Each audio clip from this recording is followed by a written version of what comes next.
ఆహ్వానించిన పాస్టర్లందరికీ నా యొక్క హృదయపూర్వకమైన వందనాలు తెలియపరుస్తూ ఉన్నాను. ప్రియమైనటువంటి బిడ్డలారా, విశ్వాసులారా, సంఘ నాయకులారా, సంఘ సేవకులారా, ఈ పునరుత్థాన మహిమను గురించి కొన్ని మాటలు నేర్చుకుందాం. మరి లేఖనాల్లో రాయబడినట్టు యేసుప్రభుల వారు మన పాపముల నిమిత్తం సమాధి చేయబడి 3వ దినమున లేచి ఒక్కడు వెళ్ళిపోలేదు. కేఫాకును 500 మందికి 10 సార్లు కనబడి, శిష్యులకు కనబడి సమాధానం వారికి చెప్పి పరలోకానికి వెళ్ళాడు. అంటే ఆయన మరణము ముళ్ళును విరిచి లేచాడు. ఇది మానవ మాతృలతో అయ్యేటటువంటి పని కాదు. యేసుక్రీస్తు మరణ పునరుత్థానాన్ని గెలిచి లేవడం, దాని కొరకు సువార్తికులు మత్తయి సువార్త 28వ అధ్యాయంలో 5 విషయాలు ఆ యొక్క ప్రదేశంలో దూతల మాటలు నేను మీతో జ్ఞాపకం చేస్తాను.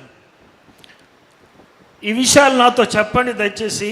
28వ అధ్యాయం మొదటి 10 వచనాలు చదువుకుంటే నేను చెప్పే మాటలు అందులో ఉంటాయి. దూతలు అంటున్నటువంటి మాట, అక్కడికి పరలోకం నుండి దూత దిగి వచ్చింది, రాయి పొర్లించింది, దాని మీద కూర్చున్నది, భయంకరమైన భూకంపం కలిగింది. ఇది వాస్తవం. ఆ భూకంపం కలిగిన పరిస్థితుల్లో ఆ దూతలు ఎలా ఉన్నారంటే మెరుపు స్వరూపం వల్లే వాళ్ళు కనబడుతున్నట్లు రాస్తూ ఉన్నారు. మెరుపు స్వరూపం వల్లే వారు కనబడుతున్నప్పుడు ఆ కావలి వారు కింద పడిపోయినట్టు రాస్తున్నాను. దూతలు మాట్లాడుతున్నాయి, మీరు భయపడకుడి. చెప్పండి నాకు, భయపడకుడి, భయపడకుడి, రండి, చూడండి, వెళ్ళండి, చెప్పండి ఆయన లేచి ఉన్నాడని. చప్పట్లు కొట్టండి గట్టిగా. బైబిల్ వాక్యాలు ఇవి, నేనేం కల్పిస్తలేను. దూతలు అన్న మాట ఏమంటారంటే, దూతలు అంటున్నాయి, నేను కాదు. ఈరోజు దూతలు నీతో అంటున్నాయి, నీతో నీతో నీతో నీతో నీతో నీతో అంటున్నాయి. కనకప్రసాద్ కాదు అనేది, పరలోక దూతలు. రండి అనండి, గట్టిగానండి అమ్మ, రండి, చూడండి, వెళ్ళండి, చెప్పండి ఆయన లేచి ఉన్నాడని. అది పునరుత్థాన సందేశం. పెద్ద గంటలు తరబడి ప్రసంగం చేయాల్సిన అవసరం లేదు. దూతలు ఇచ్చిన ఆ మెసేజ్ అది. మీరు యోహాను సువార్తల్లో మొట్టమొదటి మీకు శుభములు కలుగునుగాక. అమ్మా ఎందుకు ఏడుస్తున్నావు? దూతలు మాట్లాడుతున్నాయి మరియమ్మతో. అమ్మా మీకు శుభములు కలుగునుగాక. అమ్మా నీవు ఎందుకు ఏడుస్తున్నావు? ఆయన లేచి ఉన్నాడు, మీరు వెళ్ళండి, భయపడకండి, లేచి ఉన్నానని శిష్యులతో చెప్పండి. యోహాను సువార్తలో ఆ దూతల యొక్క సందేశం. ఈరోజు నా క్రీస్తునందు విశ్వాసులుగా జీవిస్తున్నటువంటి బిడ్డలారా, యేసు క్రీస్తు ప్రభువారు పునరుత్థానుడై లేచి 11 సార్లు కనబడిన తర్వాత మన జీవితంలో ఏమి మార్పు కలిగిందనేది, ఇలాగైతే జరిగిన విషయం ఏమిటి? దూత అంటుంది భయపడకండి. వాళ్ళకొకలాంటి భయం ఉంది. ఆ దినాల్లో యూదుల సాంప్రదాయాలు, రోమా సైనికులు వాళ్ళు ఆ యేసు దగ్గరకు వస్తే చంపేస్తారో అన్నట్టు ఈ దినాల్లో కూడా భయపడుతున్న ప్రజలు ఉన్నారు. యేసు దగ్గరకు వస్తే ఏమంటారో ఏమో, యేసు పేరు చెప్తే ఏమంటారేమో, మేము బైబిల్ మిషన్ అంటే ఏమంటారేమో, మేము బైబిల్ చదువుతామంటే ఏమంటారేమో, మేము ప్రార్థన చేసుకుంటామంటే ఏమంటారేమో. మనం భయపడుతున్నాం. ఈరోజు మనం కూడా భయపడుతున్నాం. మరి దూత ఏమంటుంది? మీరు చెప్పండి, భయపడకుడి. స్వస్థతశాలకు వచ్చిన బిడ్డలందరూ యేసు నా దేవుడు, నా రక్షకుడు అని నమ్మితే మీరు భయపడితే క్రైస్తవులు కాదు. మీరు భయపడితే విశ్వాసులు కాదు. యేసు నా దేవుడు, నా ప్రభు అంటే నిన్నెవరు చంపారు. అది నీ స్వేచ్ఛ.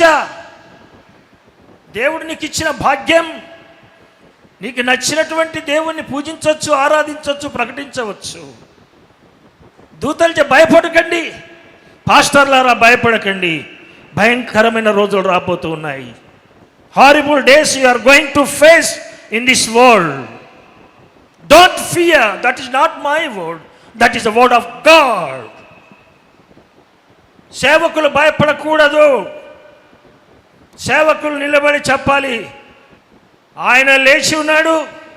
దూతలు చెప్తున్నాయండి, భయపడకండి, రండి, ఈరోజు వెళ్ళండి ఇశ్రాయేల్ దేశం. చూడండి, ఏం చూస్తావు? ఖాళీ సమాధి చూస్తావు, వెళ్ళు. చూసినావు సత్యమే, వెళ్ళి చెప్పకపోతే ఏం ప్రయోజనం? Go and tell to disciples. ఈరోజున ఖాళీ సమాధి చూస్తున్నటువంటి సేవకులారా, మీరు సంఘాల్లో ఉన్నారు, ఆయన లేచి ఉన్నాడని చెప్తుండవచ్చు. నిజంగా మీరు నమ్ముతున్నారా? ఫస్ట్ అసలు ఆయన లేచినాడనే సత్యం. పునరుత్థాన పండుగలు ప్రతి సంవత్సరం వస్తాయి పోతాయి. మరి దూతలు చెప్పింది ఎందుకు? వెళ్ళండి, శిష్యులతో చెప్పండి, ఆయన లేచి ఉన్నాడు, ఆయన లేడు ఇక్కడ. ఆయన ఎక్కడున్నాడు ఇప్పుడు? చెప్పండి, ఆయన ఎక్కడున్నాడు? ఇక్కడున్నాడు ఆయన. చప్పట్లు కొట్టండి. Is here now. Jesus is here now. Jesus is here now with Holy Spirit. పరిశుద్ధాత్ముడుగా ఉన్నాడే ఈ పండుగలు జరుగుతున్నాయి. ఈ యొక్క మహోత్సవం జరుగుతుంది, సంగీత మహోత్సవాలు జరుగుతున్నాయి. మరి మన సాక్ష్యం ఏ రీతిగా ఉంది? ఆ పునరుత్థానం వలన మనకు వచ్చిన లాభం ఏమనంటే, ప్రియమైన బిడ్డలారా, యేసుప్రభు పునరుత్థానమైనందుకు మనకేమి లాభం అని అంటే, తను తాను దేవుని కుమారుడుగా కనపరుచుకున్నాడు. మానవ కుమారుడుగా ఆయన బలి అయినాడు. పునరుత్థానం తర్వాత 40 రోజులు 11 సార్లు ప్రజలందరూ కనబడి, నిన్ను లేచింది సత్యమే. డౌట్ఫుల్ థోమా, come and see me, put your finger in my arm. థోమా, నీవు అనుమాన పడుతున్నావు అని తెలిసింది. రా ఇక్కడ, నీవు కొట్టిన మేకులే, మీరు కొట్టిన గాయాలే నా అరచేతుల్లో ఉన్నాయి, ఇంకా నమ్మవా? అక్కడ ఒక స్టేట్మెంట్ ఇచ్చాడు, చూచి నమ్మిన వారి కంటే. చాలా సంతోషం, మీరే చెప్తున్నారు ఆ మాట. ఎవరు ధన్యులమ్మా? మరి నమ్ముతున్నారా? ఎంతమంది నమ్ముతున్నారు? చేతులు ఎత్తండి. మరి సాక్ష్యం ఇస్తారా? ఆయన ఒకరికి సాక్ష్యం ఇస్తారా? చెప్తారా, యేసు మా దేవుడు చనిపోయి లేచాడు, తిరిగి రానయ్యుడు అని చెప్తారా? ఎంతమంది చెప్తారు? చేతులు ఎత్తండి. దేవుని నామానికి స్తోత్రం, చప్పట్లు కొట్టండి. అదే పునరుత్థాన సాక్ష్యం. ఇందాక అద్భుత కుమార్ గారు చేసింది ఏంటి? సాక్ష్యం. సాక్ష్యానికి మించిన సందేశాలు లేవు, మీకు తెలుసో లేదో. నేను గంట సేపు చెప్పినా ప్రయోజనం లేదు. పర్సనల్ విట్నెస్, వ్యక్తిగత సాక్ష్యం. నీవు నమ్మి ఇంకొక వ్యక్తితోటి నీవు నమ్మినటువంటి దేవుని గురించి నిన్ను ఎలాగూ అది చెప్తే గొప్ప ప్రసంగం అది.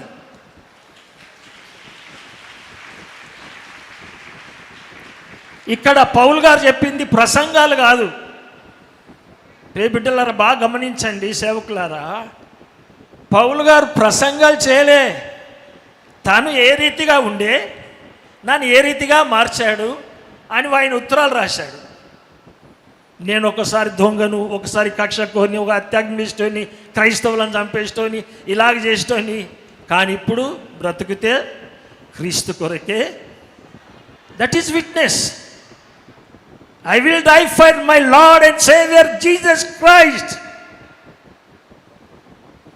అది సాక్ష్యం, అది ప్రసంగం. అది మనం వేదికలకి గంటలు గంటలు ప్రసంగం చేస్తాం, మంచిదే. వ్యక్తిగత సాక్ష్యం చాలా గొప్పది. ఈరోజు అద్భుత కుమార్ గారు వారు సాక్ష్యం ఇస్తుంటే, నాకన్నా చాలా చిన్నోడు అద్భుత కుమార్ గారు. ఆయనకు 55 సంవత్సరాలు, నేను 75 సంవత్సరాలు. ఇంకా ముందు సేవ ఎంతగానో ఉన్నది ఆయనకు. ఆయన వ్యక్తిగత జీవితంలో ఎంత భయంకరమైన పరిస్థితులను ఎదుర్కొని నిలబడ్డాడంటే, నిలబెట్టింది పరలోకమందున్న మన తండ్రి.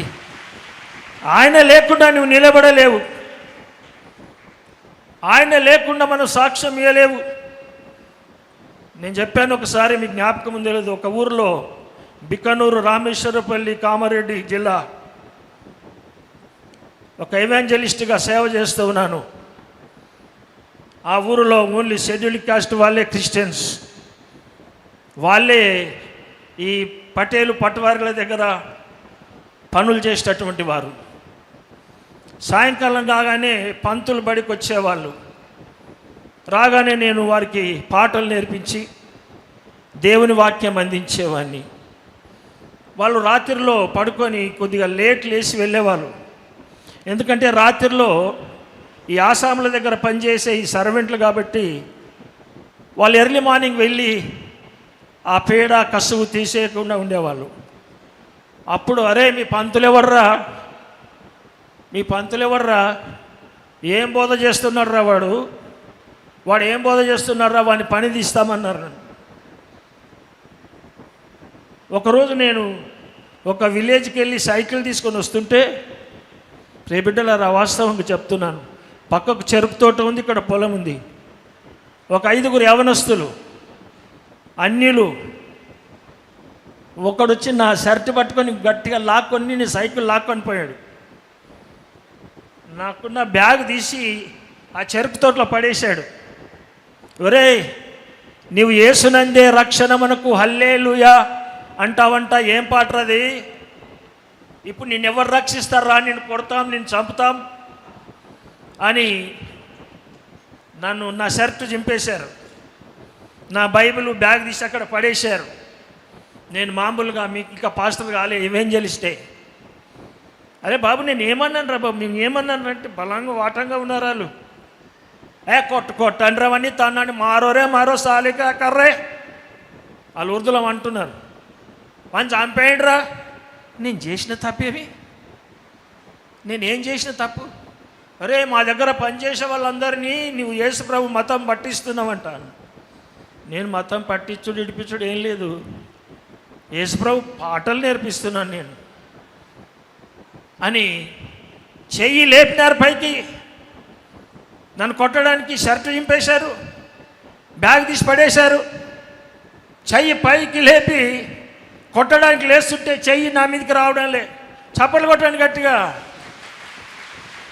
చెయ్యి యేసుప్రభు పట్టుకున్నాడు, చెయ్యి యేసుప్రభు పట్టుకున్నాడు. కొట్టండి అంటున్నాను. నేను కడుపులో తలబెట్టాను. బాబు నేను కూడా కొట్టగలను, కానీ నేను చెప్తున్నది 25 years బ్యాక్ స్టోరీ. కానీ యేసు నా ప్రభువు నా రక్షణని కొట్ట. నో ఐ వోంట్ బి కొట్ట. అరే ఎందుకు రావని ఇడిచిపెట్టు ఆ మాటలనేమై. కొట్టండి బాబు, చెయ్యి రాదు. యేసయ్య పట్టేసినాడు.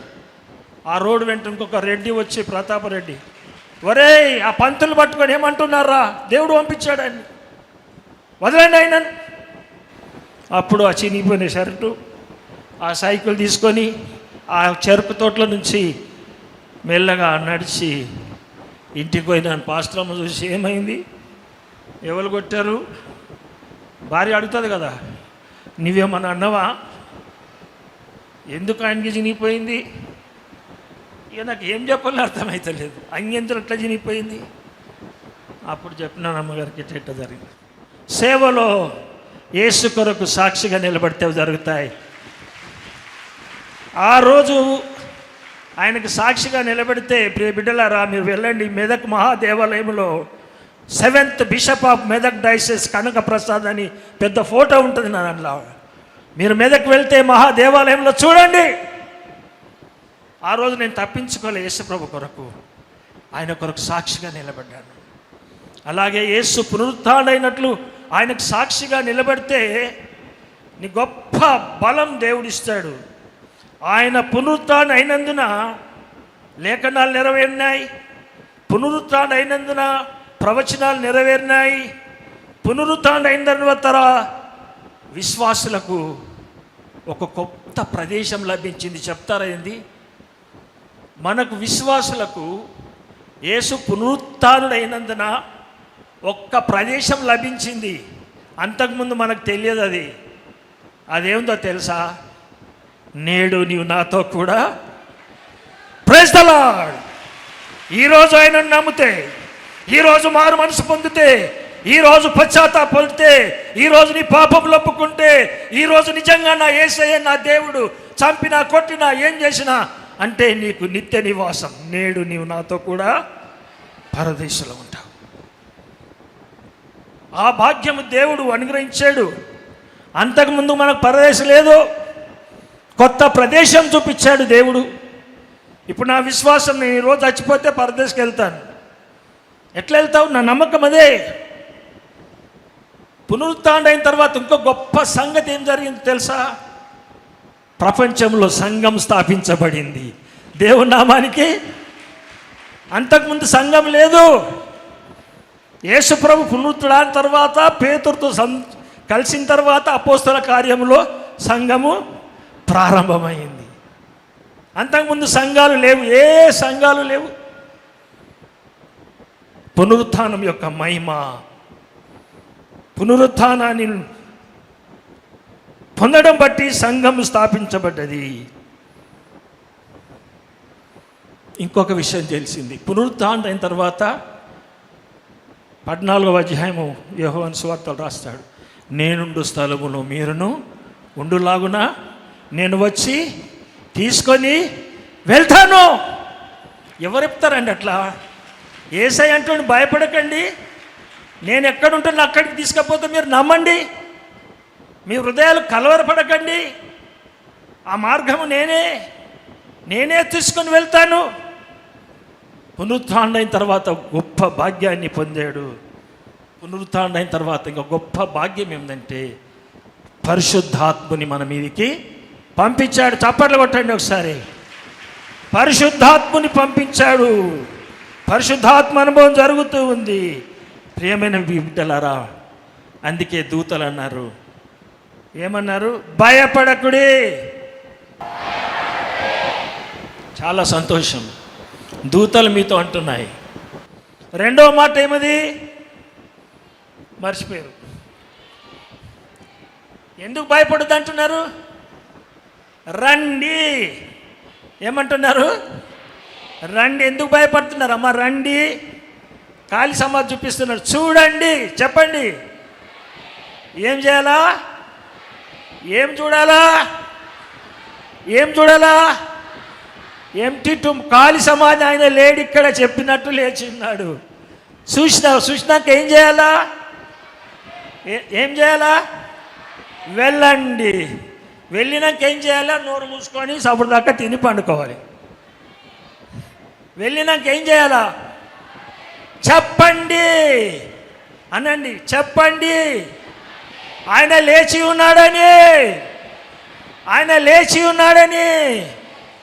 అది ఈ రోజుల్లో మనం చేయవలసింది పర్సనల్ విట్నెస్. ప్రజెంట్ డేస్లో అదే. గంటల తరబడి టీవీలలో ప్రసంగ వేదికలకు ఏం చేసినా ప్రయోజనం లేదు. Present situation in our government, in our country, in our nation, in our state, personal witness. మానవత్వం యొక్క విలువలను తెలుసుకొని, మొట్టమొదట మనిషి మానవత్వం విలువలు తెలుసుకొని మానవుని ప్రేమించాలి. ఎవరి మాట అది? Jesus word. యేసుప్రభు మతం కొరకు చెప్పలే కదా, నిన్ను వలె నీ పొరుగువాన్ని ప్రేమించాలి. నీవెట్లనో నీ ఎదుటి వ్యక్తి కూడా అలాగే.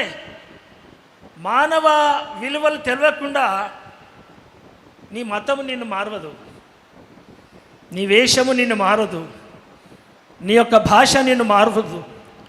మానవునిగా ప్రేమించినప్పుడే దేవుని ప్రేమించినట్లు. దేవుని నామానికి స్తోత్రం కలుగును గాక. తోటి స్త్రీని ఇంకొక అమ్మ ప్రేమించాలి. ఇంకొక ఆడేమను, ఇంకొక ఆడేమను నీవెట్లా చూసుకుంటున్నావో ఆమెను అలాగే చూడాలి. ద్వేషించకూడదు, అసహించకూడదు. నీకెన్ని కష్టాలు ఉన్నాయి, ఆమెకు అన్ని కష్టాలు ఉన్నాయి. ఆమె కూడా ఒక మనిషి అని ఆమెను నువ్వు మానవత్వపు విలువలను పోషించేటట్టు చెప్పాలి. అదే యేసుప్రభుల వారు చెప్పాడు. అదే 4 సువార్తల్లో చెప్పబడింది. అదే ఆయన అన్న మాట ఏమి? నేనే మార్గము, నేనే సత్యము, నేనే జీవము. నా ద్వారా తప్ప తండ్రి యొద్దకు ఎవరు రాలేరు.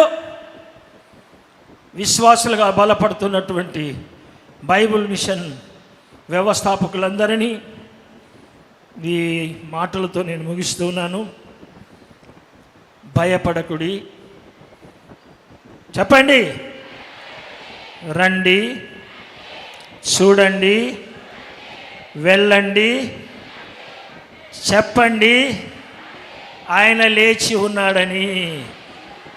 That is the full resurrection message from heaven, declared by angels. మనకు పున్న ఛాన్స్ ఏమంటే, మనం వెళ్ళి చూస్తే యెరూషలేములో సమాధి కాలే, అక్కడ ఏం లేదు. వెళ్తాం, చూస్తాం, చూసి వచ్చిన తర్వాత మనం చెప్పడం లేదు. ఆయన నిజమైన దేవుడు, ఆయన నిజమైన రక్షకుడు, ఆయన నిన్ను రక్షించేవాడు. ఈరోజు చనిపోవాలని ఎంతమంది ఇష్టపడుతూ ఉన్నారు? చేతులు ఎత్తండి దయచేసి.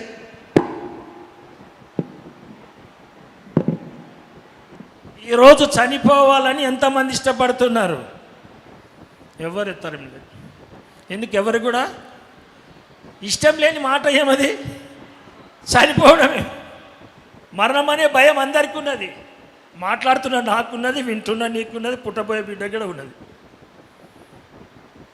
ఈ భయం అందరికీ ఉన్నది. బతకాలని ఎంతమందికి ఆశ ఉన్నది? అటు ఎత్తుతలేరు, ఇటు ఎత్తుతలే అంటే మీకు బతకాలని ఆశ లేదా బాబు? ఎత్తండి చేతులు. మీరు అనుకున్నా అనుకోకున్నా మరణం వాస్తవం, ఎవ్వరు తప్పించలేదు. నేను మాట్లాడుతున్నా, హైదరాబాద్ దాకా వెళ్ళాలంటే ఆయన ఇష్టం కావాలి, లేకపోతే వెళ్ళలేను నేను. మరణము జీవిత వాస్తవం, మరణించకుండా ఉండడానికి వీలు లేదు. బ్రతకాలని ఆశ ఉండడం తప్పు లేదు. బ్రతికిన ప్రతివాడు ఒకరోజు ఏం చేస్తాడు? మరణిస్తాడు. సైంటిస్టువా, గెస్టువా, సిఐడి ఇన్స్పెక్టర్వా, పోలీసువా, కమిషనరా, బిషప్వా, యాక్టర్వా, లేదా డైరెక్టర్వా, మరణము వాస్తవం. మీకు తెలుసు, 3 ఏళ్ళ కిందట 22లో ఒకటి వచ్చింది. అది ఏమది? అమ్మా, అబ్బా, ఎంత బాగా జ్ఞాపకం ఉన్నది. కరోనా ఎవరు నన్ను ఇడిచిపెట్టిందా? ఈయన అయ్యగారు బైబిల్ చదువుతాడు, ప్రార్థన చేస్తాడు, వాక్యం చెప్తాను, ఇడిచిపెట్టిందా? మా డైసెషన్లో 15-20 మంది పాస్టర్లు చనిపోయారు కరోనాను బట్టి. బాంబేలో డైరెక్టర్ చనిపోయారు, బాలసుబ్రహ్మణ్యం సింగర్ చచ్చిపోయాడు. అలాంటి వాళ్ళు కోటీశ్వరులు. మరణం ఎవరు విడిచిపెట్టారు? Time comes. జీవం ఇచ్చిన దేవుడు ఏమంటున్నాడంటే, బిడ్డ, మీరు ఒకరోజు మరణిస్తారు, కానీ నేను లేపుతాను. చప్పట్లు కొట్టండి. నేను తప్పకుండా మిమ్మలను లేపుతాను. అదే విశ్వాసం. తప్పక మరణిస్తాం మనం. టైము డేట్ మనకు తెలియదు, కానీ గొప్ప సందేశం ఏమంటే, మీరు భయపడకండి, నేనుండే స్థలంలో మీరు కూడా ఉంటారు. దొంగతో అన్నమాట అది. అరే, ఎప్పుడు తెలుసుకున్నాడు ఈ దొంగ? ఈయన నిజంగా దేవుని కుమారుడు, ఈయన అందు ఏ తప్పు లేదు, మనం తప్పు చేసాం రాబాయ్, ఈయనేం చేశాడు? అయ్యా, నీకు రాజ్యం ఉంది అని నాకు తెలుస్తుంది, నీ రాజ్యంలో నన్ను జ్ఞాపకం చేసుకో. వెంటనే యేసు ప్రభు గారు, నో డిలే, నేడు నీవు నాతో కూడా ప్రియ నా బిడ్డలారా, నా స్నేహితులారా, నా విశ్వాసులారా, బైబిల్ మిషన్లో ఉన్న బిడ్డలందరూ కూడా ఆ పునరుత్థాన బలాన్ని మరొకసారి రిగైన్ చేసి, ఆయన లేచి ఉన్నాడని ప్రజెంట్ డేస్లో వ్యక్తిగత సాక్ష్యం ఇచ్చి, ఇంకా అనేక ఆత్మలను దేవుని సన్నిధికి తీసుకురావాలని నేను మనవి చేస్తూ ఉన్నాను. మరి ప్రత్యేకంగా ఈ బైబిల్ మిషన్ ఆఫీస్ బేరర్స్ను, అద్భుత కుమార్ గారిని, ప్రెసిడెంట్ను, సెక్రటరీ గారిని, ఈ సమయం ఇచ్చిన మీ అందరికీ నా వందనాలు తెలియపరుస్తూ ఉన్నాను. ఒకటే ఒక సంస్థ ఇప్పుడు ప్రజెంట్ డేస్లో, నా అనుభవపూర్వకంగా చెప్తున్నాను ఒక పెద్ద మనిషిగా, బైబిల్ మిషన్ ఒకటి నిజంగా సేవ చేస్తున్నది. యావత్ ప్రపంచం, దేశం అంతా కూడా బైబిల్ మిషన్ ఒకటే మంచి సేవ చేస్తుంది. చాలా డిసిప్లిన్. స్తుతి గీతం అమ్మగారు ప్రార్థన ముగింపు ప్రార్థన చేస్తారు. ప్రార్థించుకుందాము. మన మధ్యన పరిశుద్ధాత్మ దేవుడు ఉన్నాడు. ఆయన సంచారం చేస్తూ ఉన్నాడు. పరిశుద్ధాత్మ కార్యాలు ఆయన జరిగిస్తున్నాడు. వాతావరణాన్ని ఆయన ఆధీనంలో ఉంచుకున్నాడు. దైవజనరాలని ఆయన కాపాడుతూ సంరక్షిస్తూ ఇంతవరకు ఉన్నతమైన స్థితిలో ఆయన హెచ్చించాడు. అందుని బట్టి యేసయ్యకు ఒకసారి గట్టిగా చప్పట్లు కొడదాం. హల్లెలూయా, హల్లెలూయా.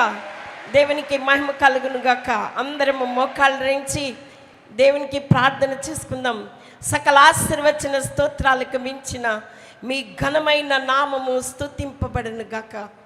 నీవే అద్వితీయుడవు, మహాగణుడవు, రాజాతి రాజా, జీవం ఇచ్చివాడా, జీవాధిపతి నీకే స్తోత్రమయ్యా, స్తోత్రమయ్యా, స్తోత్రమయ్యా. స్తోత్రం చెల్లించుకుంటున్నాం నాయన. ఈ దినాన్ని మాకు ఇచ్చారయ్యా, చక్కటి వాతావరణాన్ని ఇచ్చారయ్యా, మీకు వందనాలు. వేలాది మంది లోకాన్ని చూడకుండా గతించిపోయినారయ్యా. మళ్ళీ ఏ మంచితనం లేనప్పటికీ నీ ఉచితమైన కృప ద్వారా మమ్మల్ని బ్రతికిస్తూ నీ సేవలో బలమైన సాక్షులుగా నీ దాసుని దాసురాల్ని వాడుకుంటున్నందుకే నీకు కోట్లాది వందనాలు, కోట్లాది వందనాలు, వందనాలు, స్తోత్రాలయ్యా. బలహీనులైనప్పటికీ నిన్ను బలపరుస్తున్నందుకే నీకు వందనాలు, శక్తిని అనుగ్రహిస్తున్నందుకే నీకు వందనాలు, నీ పరిశుద్ధాత్మతో బిడ్డల్ని నడిపిస్తున్నందుకే నీ కోట్లాది వందనాలు, స్తోత్రాలు చెల్లించుకుంటున్నాం నాయన. భయంకరమైన ఈ దినాల్లో మేము నీ సువార్త ప్రకటించాలంటే చాలా కష్టమైన పరిస్థితి అయినప్పటికీ నీ ప్రభువా మమ్మల్ని కాపాడేవాడు, కునుకడు నిద్రపోడు అన్నట్టు మా రాకపోకలు యందు నువ్వు తోడుగా ఉన్నందుకే నీకు కోట్లాది వందనాలు, స్తోత్రాలయ్యా. దీవించండి అయ్యా, ఆశీర్వదించండి. ఈ 3 రోజుల ఆరాధనలో మీరుండి మహిమ పొందుకునమని ప్రార్థిస్తున్నాము నాయన. బిడ్డలను ఆశీర్వదించండి, వారికి కావలసిన అవసరతలు తీర్చండి ప్రభా. ఈ ఆలయంలో కూర్చుని స్వస్థత శాలలో కూర్చున్న ప్రతి బిడ్డని దర్శించమని ప్రార్థిస్తున్నాము నాయన.